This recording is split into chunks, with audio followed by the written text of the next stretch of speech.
One of the most common problems that you'll run into is on a wood window screen.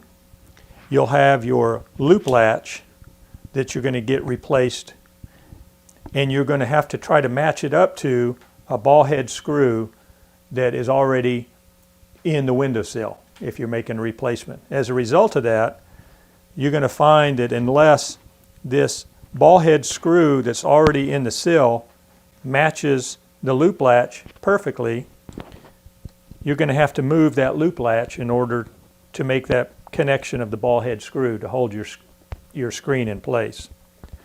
It's actually pretty easy to be able to do that, and I'll show you how to do that now. The first thing you're going to want to do is turn over your window screen to the spline side.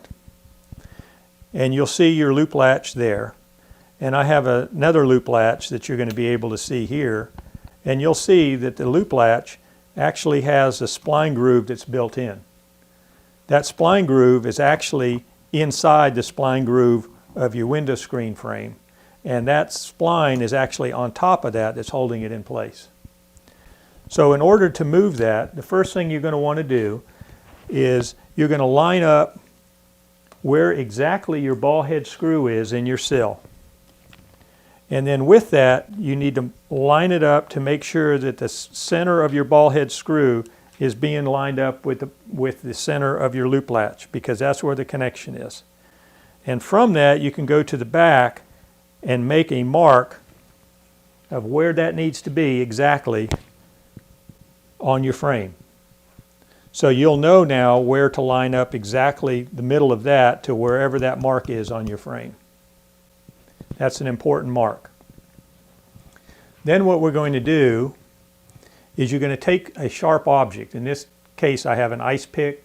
You can use a very steady nail of some type, and you're going to want to get about 1.5 inches or so away from the hardware that you're moving. And you can use this same technique, whether it be the loop latch or whether it be a pull tab, and move those to where you would like. The spline that we use has a hollow core, and that's what we're trying to get into.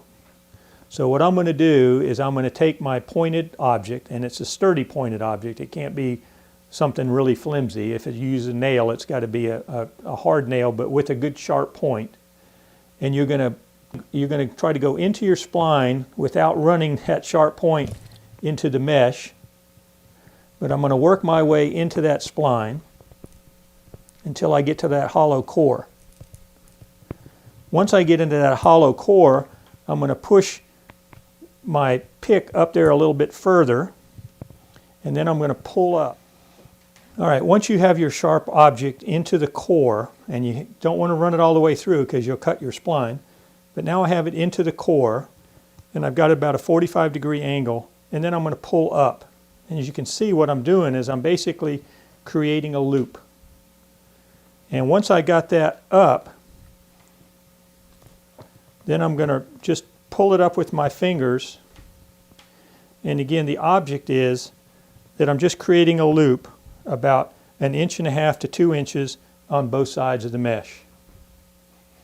From that, now I have mesh that's tucked in the spline groove on top of this hardware. And now I want to try to gently push the mesh up away from the hardware so that when I move my hardware, I don't cut the mesh. Once that's moved away from the hardware, now I can take and just slide where I want to go back and forth. And if it comes out, it's okay, because again, like I pointed out, it has a piece in there that's going to go down into the spline groove. So now I can take it and put it back into the spline groove. Now I've moved it to where I want it to be moved to. My center is lined up. And now I'm going to just I can use my thumb or some other very blunt object, again, trying not to disturb or cut into the mesh. And I'm going to push down that spline. You can use a butter knife, or if you have a spline tool like I have, you can do that. just a little wheel, and then you just you push the spline back down in place. And now you've effectively moved that hardware where you want it to move.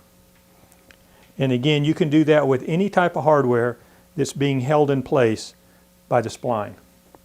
If you want to remove the pull tab, you can do it exactly the same way, going in about 1.5 inches on this side, pulling up the spline, creating the loop, push the mesh away, pull the turn tab out, pack the mesh back in. It's really that simple.